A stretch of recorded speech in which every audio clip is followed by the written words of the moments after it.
Donc, bienvenue à tous pour cette première édition de la Web School. Donc, on vous a invité aujourd'hui dans le but de parler de communication et d'audiovisuel. Donc, c'est-à-dire qu'on va vous présenter qu'est-ce qu'on fait en DUT et en licence ici. Tout d'abord, on va se présenter, histoire qu'on vous exprime un petit peu qu'est-ce que c'est que nos parcours. Moi, Tommy Nosca, j'ai fait un DUT technique de commercialisation à Rouen dans le 42. Moi, j'ai fait un BTS audiovisuel au Greta, ici même au Puy-en-Velay, avec l'option montage et post-production. Et j'étais en alternance à la société Immédia au Puy-en-Velay aussi pendant 2 ans. Bonjour à tous, donc voilà, moi c'est Geoffrey David. Donc, j'ai fait un BTS communication ici au Puy Anne-Marie Martel. Et suite à un stage dans une agence de communication, j'ai décidé de me lancer, m'intéresser un peu plus au domaine du web et de l'infographie, du web design. Donc voilà pourquoi je suis en licence MMI cette année. Pour le sommaire, tout d'abord, on va vous présenter, comme je le disais tout à l'heure, le DUT et la licence. Ensuite, on fera une petite introduction à la communication et ensuite une introduction à l'audiovisuel. Ce sera plus présenté par Léa. Donc, au cours du DUT MMI, donc métier du multimédia et de l'Internet, vous aurez des cours de création graphique et d'infographie. C'est-à-dire que vous aurez des cours de PAO, par exemple, donc production assistée par ordinateur. Ça sera sur des logiciels comme Photoshop, Illustrator ou InDesign, par exemple. Je vois qu'on a des invités qui se rajoutent. Vous pouvez bien vous installer. Bienvenue. Voilà, des cours d'InDesign. On vous apprendra aussi à faire des chartes graphiques, aussi de la retouche photo, ce genre de choses. Alors ensuite, on fait de l'intégration et développement web dans le DUT et la licence. Donc l'intégration, c'est plus l'HTML et le CSS. L'HTML, en fait, c'est le contenu d'un site web et le CSS, c'est la mise en forme. Aujourd'hui, on ne va pas spécialement vous parler de ça. On va plus vous parler du multimédia, de la communication et de l'audiovisuel. Donc en audiovisuel, en licence, on fait du tournage. Donc c'est tout ce qui est avec les caméras, le montage, donc c'est l'assemblage des plans, et la post-production, c'est les effets qu'on peut avoir par la suite. Donc les logiciels qu'on utilise, ce sont Final Cut, Premiere et After Effects. Voilà, et pour ce qui est la partie communication, en fait, ce sera tout ce qui est l'élaboration d'un projet, de la prise en charge de la demande du projet, et donc qui va passer par l'élaboration d'un cahier des charges. On va choisir aussi sur quel type de support on va choisir notre communication. Et donc voilà, c'est tout cet aspect qui englobe un projet auquel on ne réfléchit pas forcément quand on arrive ou qu'on ne connaît pas vraiment le domaine du marketing. Voilà, donc il y a par exemple dans la confection du cahier des charges, voilà, il sera analyser la demande et choisir les ressources à attribuer au projet afin qu'il fonctionne et qu'il arrive à terme. Donc en fait, ici on est aussi là pour vous présenter le DUT et la licence. Donc le DUT se fait en 2 ans à partir d'un baccalauréat. Au sein de la première année, vous serez amené à faire un stage de 15 jours à peu près. Et la deuxième année, vous serez amené à faire un stage un peu plus long, de plusieurs mois. Donc vous pouvez le faire dans une agence de communication. Des entreprises spécialisées qui ont des besoins en communication. C'est pas fermé forcément aux agences de communication. Vous pouvez les trouver dans toutes les entreprises qui le souhaitent. Également une entreprise émergente qui souhaiterait commencer à choisir une identité visuelle, à créer son propre logo, son site web et évidemment toute la communication qui découle de la création d'une entreprise. Donc voilà, donc dans la licence, elle peut se faire en alternance principalement. Donc ça veut dire que vous êtes à la fois en entreprise, puis en licence. Donc vous serez salarié de l'entreprise et en même temps vous pourrez vous former ici. Donc maintenant on va peut-être s'intéresser aux débouchés, parce que je pense que ça vous intéressera aussi. Donc après le DUT, vous pourrez rentrer soit dans une école d'ingénieur, soit en école de communication ou de design, d'art graphique. Vous pouvez rentrer aussi dans une licence qui touchera dans le multimédia. Donc par exemple la licence ici ou d'autres licences selon vos goûts. Et post-licence, il y a des poursuites d'études possibles dans le multimédia et le développement web. Donc c'est vraiment un DUT et une licence qui vous ouvrent les portes sur le multimédia, c'est important. Du point de vue professionnel, vous avez aussi quelques débouchés. Qui peuvent être concepteurs, réalisateurs de sites web, ou comme infographiste ou alors web designer. Vous ne serez jamais fermé à des choses cloisonnées. Vous pouvez aussi devenir chef de projet ou alors monter votre propre entreprise dans le domaine du multimédia. Soit vous ouvrez votre site de e-commerce sur Internet, ce genre de choses. Vous pouvez aussi devenir entrepreneur, donc comme je disais, ou alors devenir concepteur de projets publicitaires. Donc on va maintenant s'intéresser à la communication média.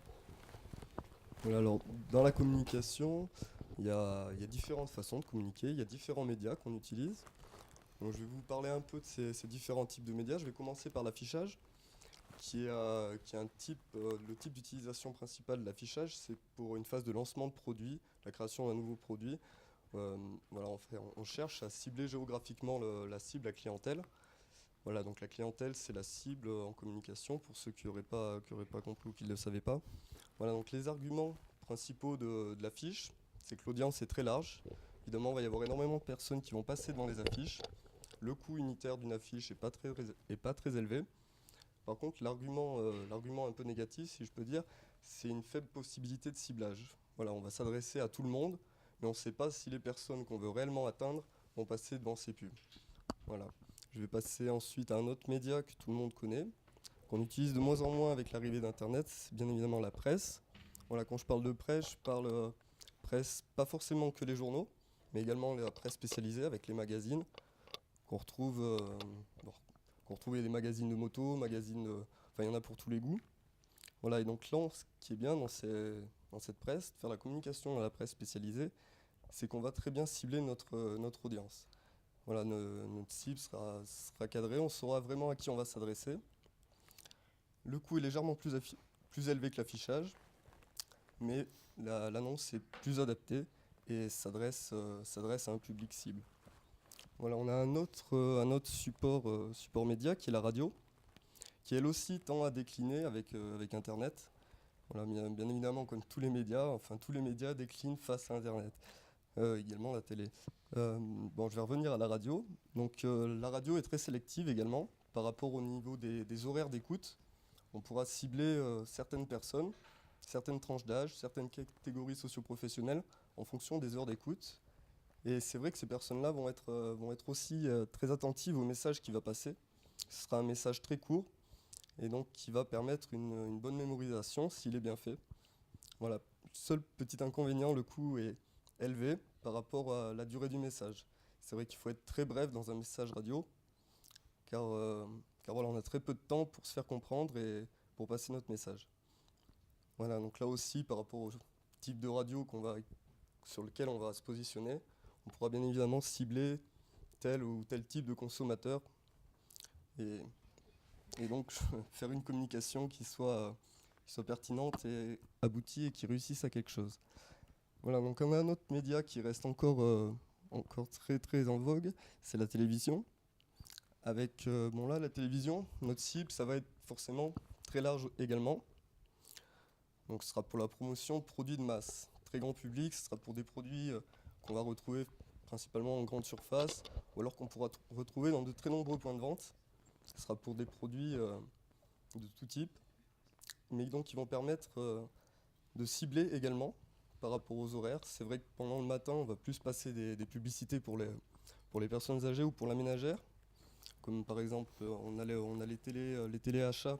Donc c'est vrai que pendant ces horaires de téléachat, on retrouve des publicités qu'on ne va pas retrouver le soir forcément à 20h aux heures de grande écoute. Là, aux heures de 20h, ce sera ciblé pour la famille, pour tout le monde, puisque tout le monde se retrouve devant son poste de télévision à ces heures-là. Donc voilà, le gros inconvénient de la publicité télé, vous vous en doutez, c'est le prix. Une programmation très difficile à mettre en place et aussi de grosses contraintes au niveau de la légalité des messages qu'on veut faire passer. Étant donné que ça s'adresse au grand public, voilà, il y a énormément de contraintes à respecter pour que la publicité puisse passer à la télévision. Voilà, on a également le cinéma. Alors là, c'est un autre type de publicité qui marche très peu. C'est vrai que les gens, quand ils vont au cinéma, ils n'ont pas vraiment envie d'aller regarder la publicité. Ils y vont pas pour ça. Les pubs qui marchent le mieux dans les cinémas, c'est celles qu'on voit tous, c'est-à-dire la personne qui passe avec les sachets de bonbons à l'entracte.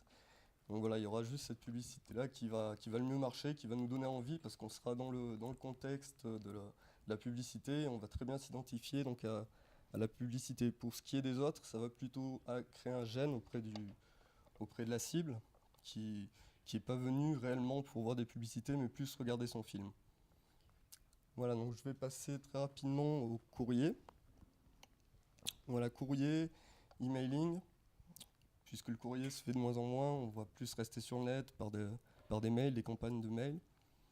Voilà, donc ce qui est bien avec le mail, c'est que ce sera pour fidéliser notre clientèle. On va s'adresser à notre clientèle pas tous les jours. Sinon après ça va devenir du spam, on va déranger la personne, rentrer dans sa vie privée, ce qui n'est pas forcément le souhait de l'annonceur. Ces campagnes d'emailing sont très bien pour fidéliser.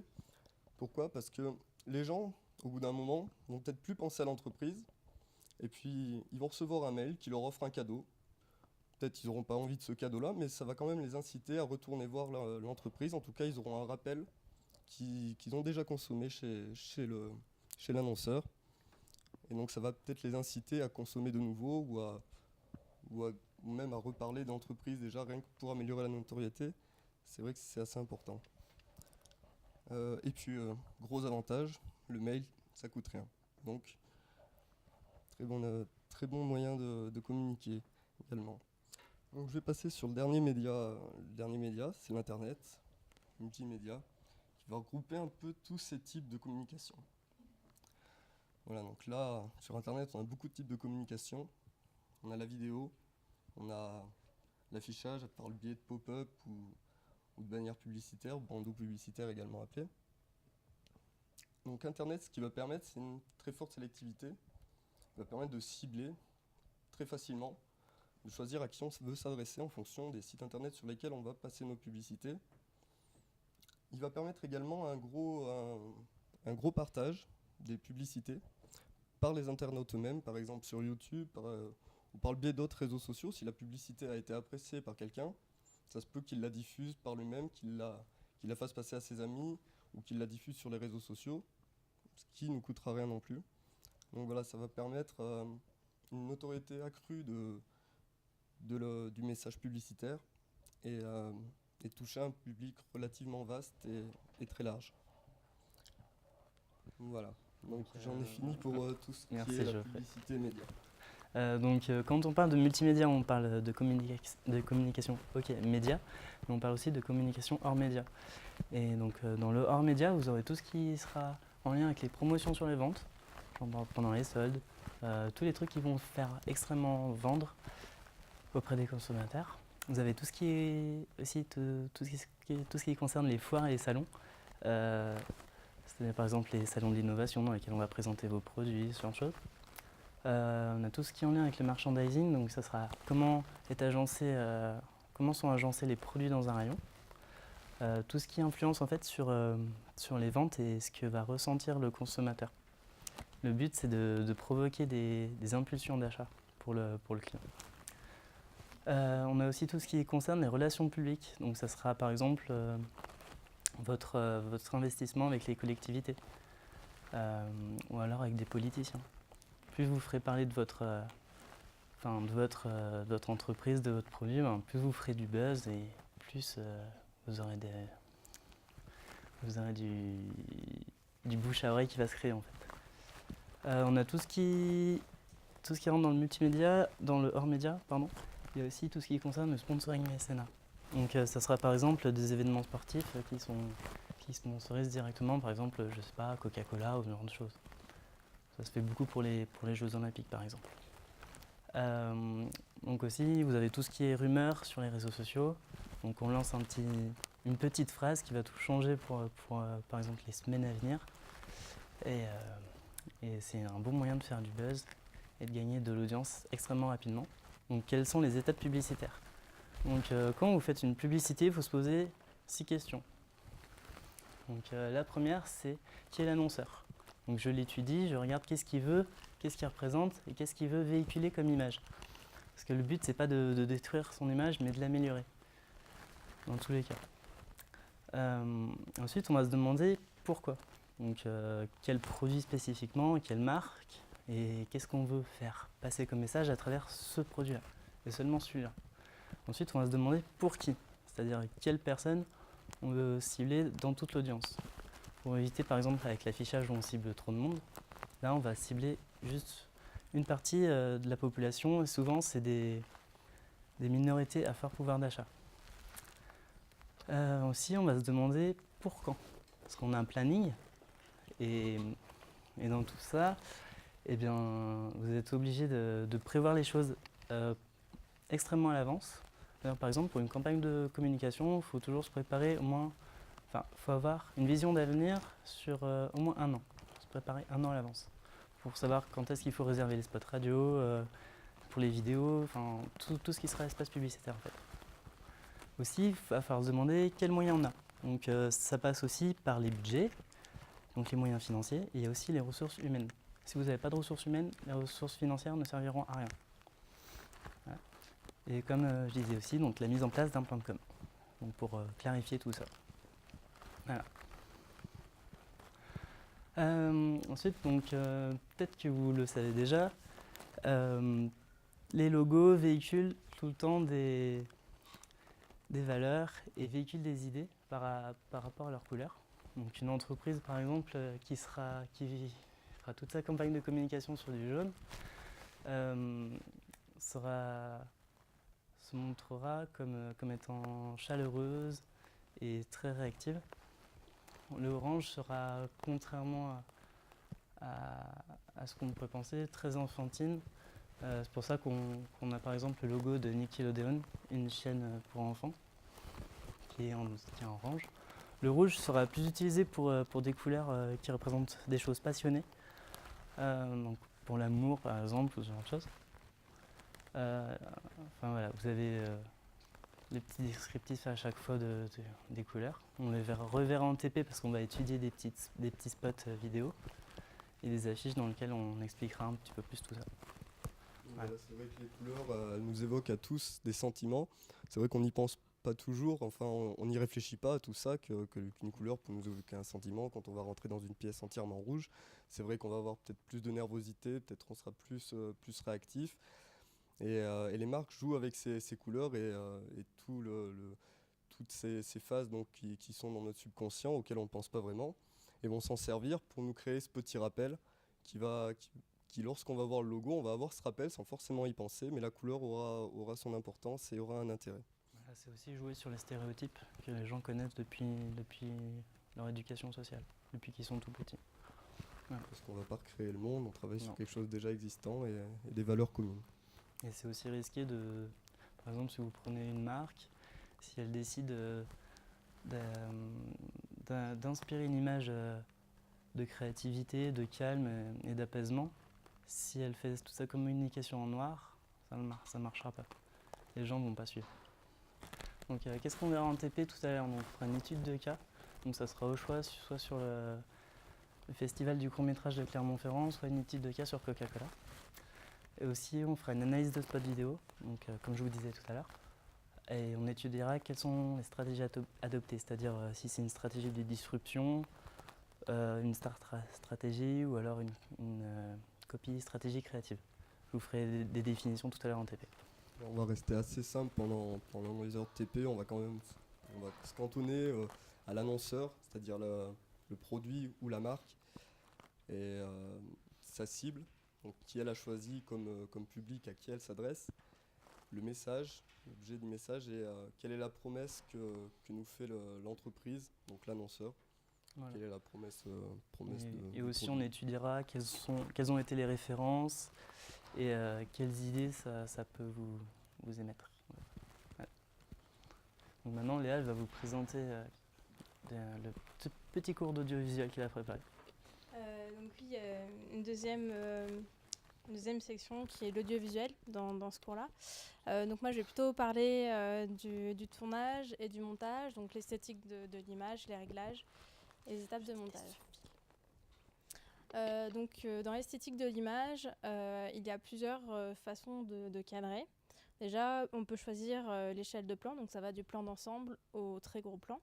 Donc là, en bas, vous avez toutes les valeurs de plan qu'on peut retrouver. Il y a plusieurs angles de prise de vue.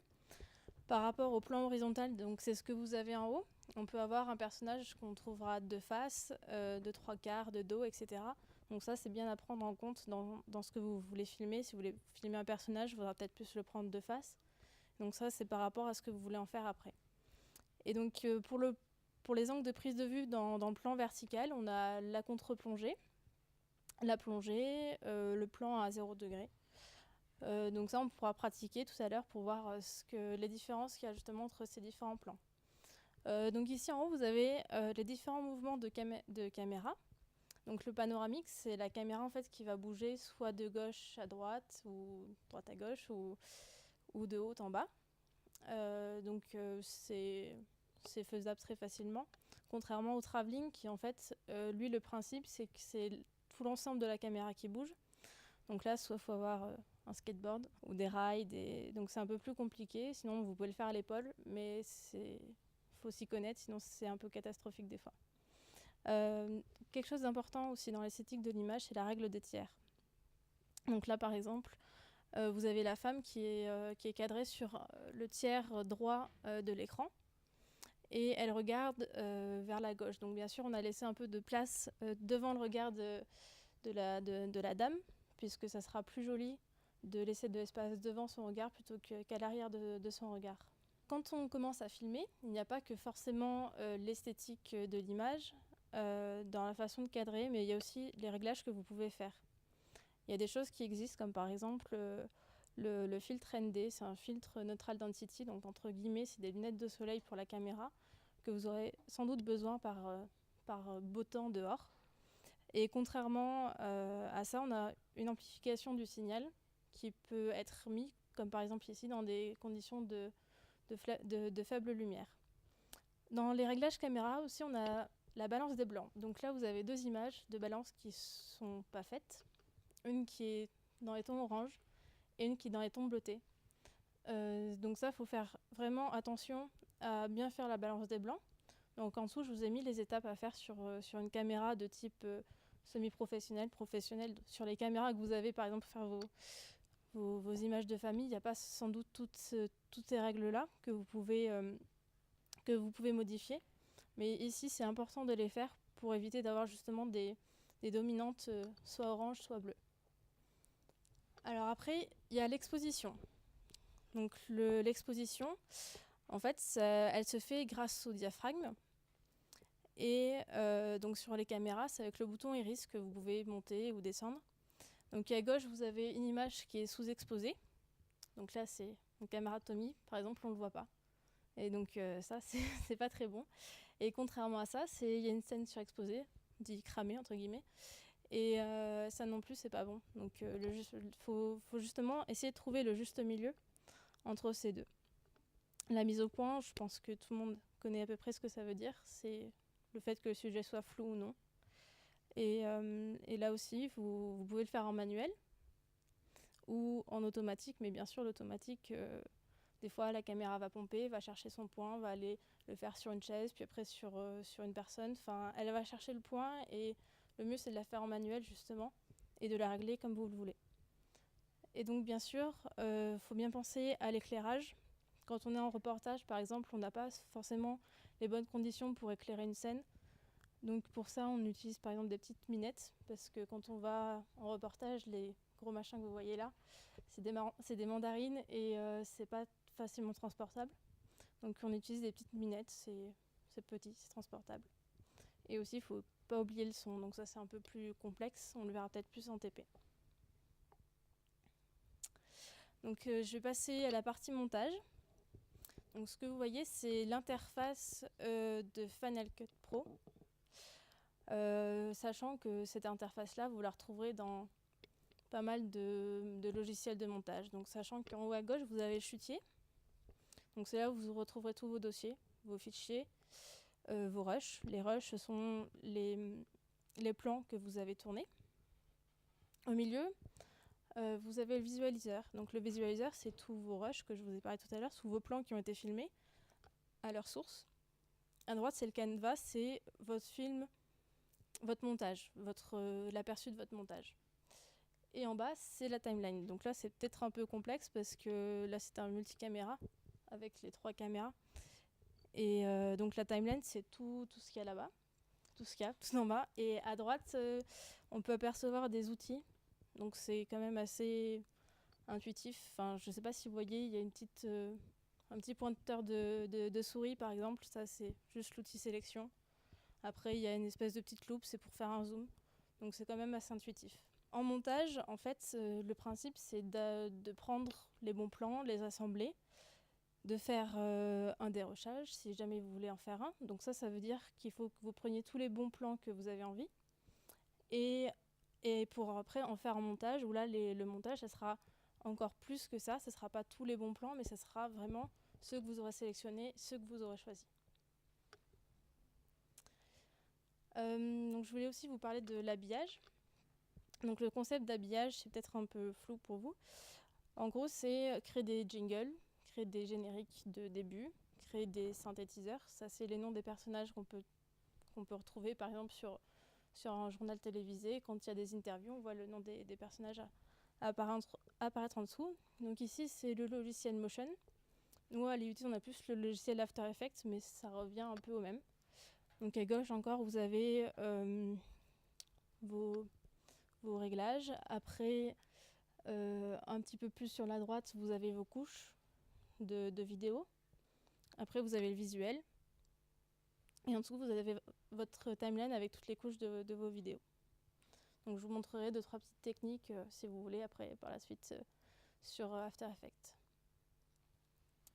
Après, quand on fait un sujet, il faut penser à l'étalonnage. Donc qu'est-ce que l'étalonnage ? L'étalonnage, c'est un ajustement de l'image au niveau de ces réglages de colorimétrie, par exemple. Donc là, on a les 3 gros ronds, c'est 3 types de balance. Le rond à gauche, c'est la balance des noirs. Donc vous direz à votre noir s'il faut qu'il soit plus rose, plus vert, plus bleu. En général, on le touche pas trop. Après, vous avez la balance des intermédiaires, où là, ça va jouer sur à peu près toute l'image.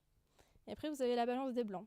Donc la balance des blancs, ça revient à peu près à ce que je vous avais montré tout à l'heure en tournage, où Domi était soit un petit peu trop orange, soit un petit peu trop bleuté. Donc il faut savoir que ça peut se retoucher après en montage et en étalonnage avec cette partie-là, où on dira que le blanc, il faut qu'il soit peut-être un petit peu plus bleuté, parce que là, il était trop vert, trop jaune. En dessous de chacun des 3 ronds, vous avez des petits curseurs que vous pouvez monter ou baisser. Ça montera ou diminuera justement un peu votre luminosité. Par exemple, dans les noirs, vous pouvez les enterrer un peu plus. Un noir trop gris, vous pouvez le mettre plus noir. Ou un noir peut-être trop noir, vous pouvez le mettre plus gris.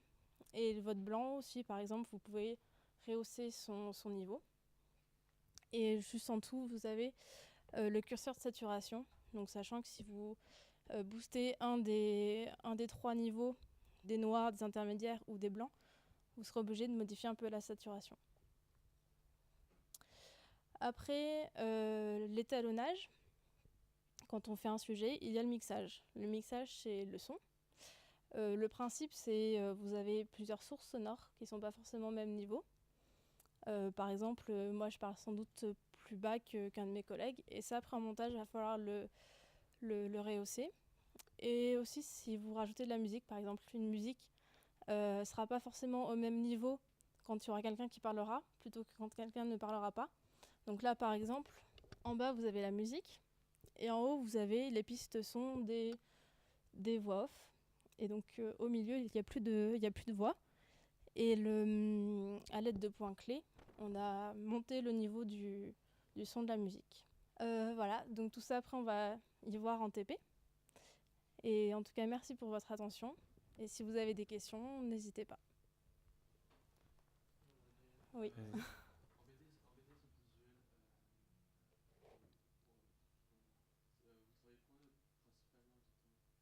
En BTS audiovisuel, on a 5 options. On a l'option son, où vous ferez du son. L'option image, où vous ferez du cadrage et de la lumière. L'option montage et post-production, où vous ferez du montage. L'option ingénieur exploitant, où vous ferez un petit peu de tout, mais surtout du câblage, de la régie. Et la 5e option, c'est un peu de papier, de choses comme ça, qui seront plus des droits d'auteur, des droits à l'image. Voilà. Et donc en fait, on ne fait pas du tout de communication. On fait beaucoup plus de la pratique justement de l'audiovisuel.